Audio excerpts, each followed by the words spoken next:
उतर लवकर खाली.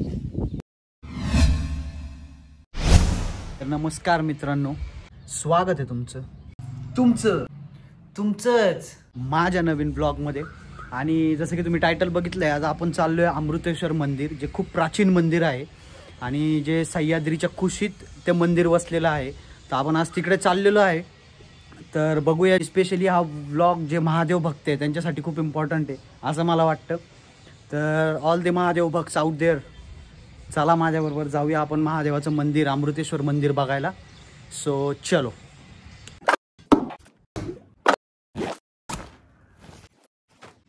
तर ऑल सेट झालेलं आहे. आता माझी बॅग घेतलेली आहे, ट्रायपॉड घेतलेला आहे, गाडीची चावी घेतलेली आहे. आता आपण निघूया आणि जाऊया अमृतेश्वर मंदिराकडे. एकच गोष्ट राहिली आहे, माझा शर्ट चेंज करायचं राहिलंय. तर चलो गाईज, भेटूया बाईकवर.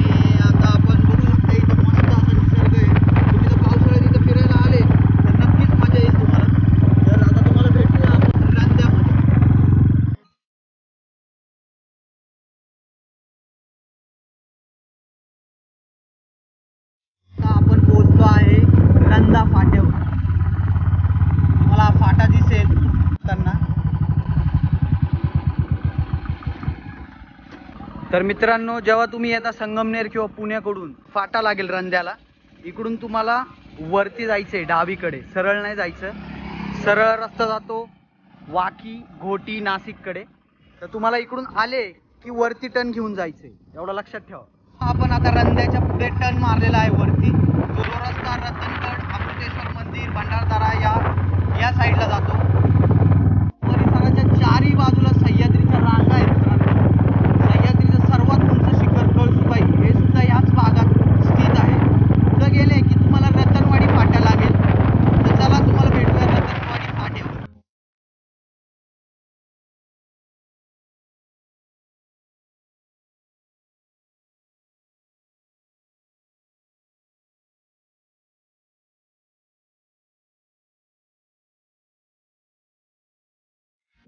तर मित्रांनो, तुम्ही बघू शकता, आपण आलोय रतनवाडी फाट्यावर. हा जो रस्ता खाली जातो तो भंडारदरा डॅमकडे जातो. आपल्याला तिकडे नाही जायचंय, आपल्याला रतनवाडी पासून सरळ वरती जायचंय अमृतेश्वर मंदिराकडे. मित्रांनो सॉरी, पण आता आपण माझ्या मित्रासाठी थांबलो आहे इकडं. भाऊ काही येत नाहीत लवकर. आता ते जेव्हा येतील तेव्हा आपण निघू. आमचे भाऊ आता इथं आलेले आहेत, आपण जाऊया पुढे. तर चला, घे ना तू गाडी, घे ना.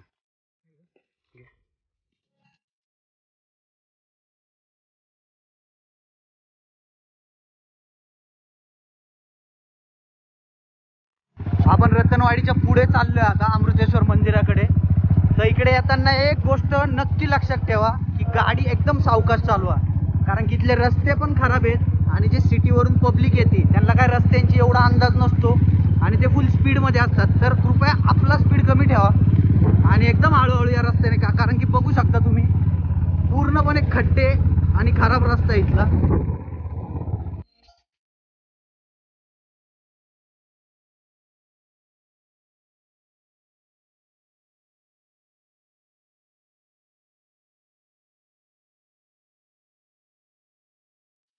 अगं पडशील ना, खाली उतर.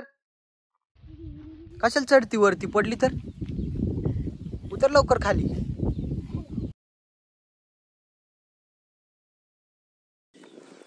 तर मित्रांनो, तुम्ही जेव्हा रतनवाडी किंवा अमृतेश्वर मंदिराला जाता तेव्हा हे बारीक बारीक चिमुकले पोरं रस्त्याला बाटल्या किंवा फळं वगैरे विकत असतात. तर नक्की त्यांच्याकडून घ्या ते, कारण की दिवसभर उन्हात बसतात ते पोरं, आहे का नाही पोरांनो? हां, तर त्यांच्याकडून घेत जा तुम्ही आणि त्यांना मदत करा. तर आपण आता एक पाण्याची बॉटल घेऊ त्यांच्याकडून. चला, भेटूया पुढे.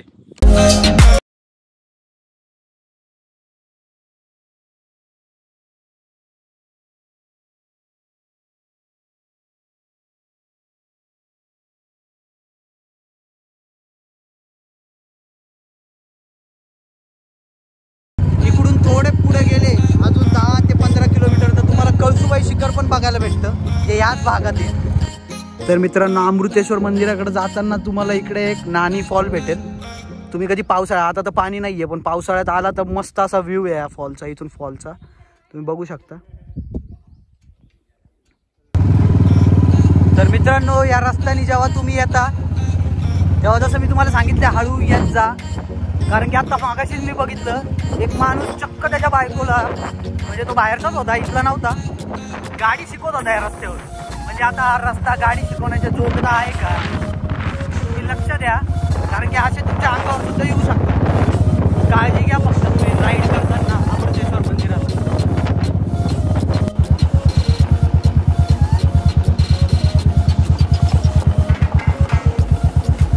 तर मित्रांनो, ॲट लास्ट आपण पोहोचलो आहे अमृतेश्वर मंदिराकडे.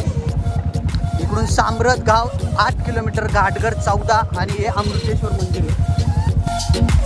हा अमृतेश्वर मंदिराचा एंट्रन्स आहे. तुम्ही बघू शकता हे अमृतेश्वर मंदिर आहे. तर मित्रांनो, आता आपण आलो आहे अमृतेश्वर मंदिर रतनवाडी इकडे. तर तुम्हाला या मंदिराचं इतिहास थोडंफार सांगतो मी तुम्हाला. हे मंदिर हेमाडपंथी पद्धतीने बांधलेलं आहे आणि असं म्हणतात हे मंदिर 1200 वर्ष जुनं आहे.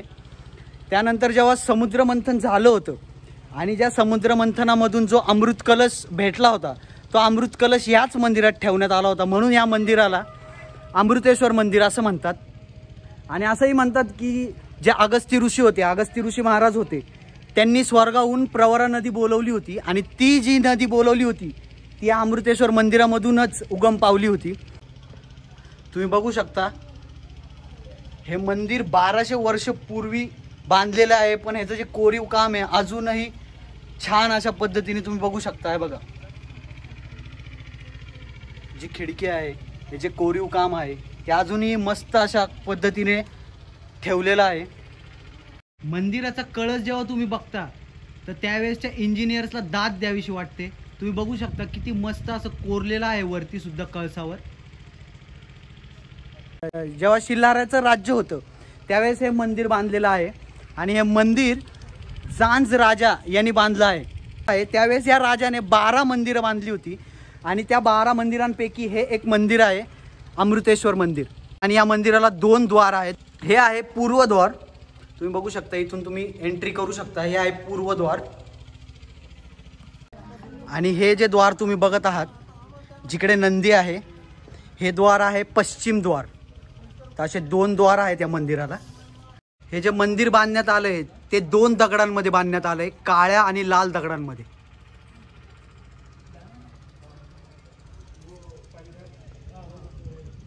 मित्रांनो, हे जे मंदिर आहे ते 12 मंतपांनी बांधलेलं आहे आणि प्रत्येक मंतपा म्हणजे पिलर 12 पिलर्समध्ये बांधलेलं आहे आणि प्रत्येक पिलरवर असं मस्त असं कोरीव काम करण्यात आलेलं आहे.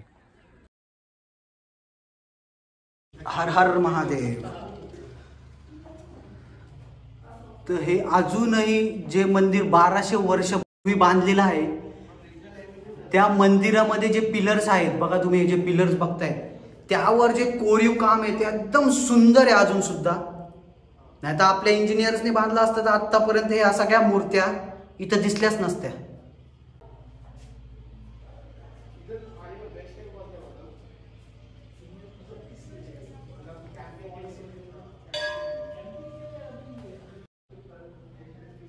आणि हे आहे महादेवाची पिंड मंदिरातली. ही पिंड 4 महिने पाण्यातच असते. बघू शकता तुम्ही, आता सुद्धा ती पिंड पाण्यामध्ये आहे आणि इथूनच प्रवरा नदीचा उगम होतो असं म्हणतात. कर्पूर गौरम करुणावतारम संसार सारम भुजगेंद्रहारम. कर्पूर गौरम करुणावतारम संसार सारम भुजगेंद्रहारम. सदा वसंतं हृदयवृन्दे भवं भवानी सहितं नमामि. कर्पूर गौरम करुणावतारम संसार सारम भुजगेंद्रहारम. सदा वसंतं हृदयवृन्दे भवं भवानी सहितं नमामि. कर्पूर गौरम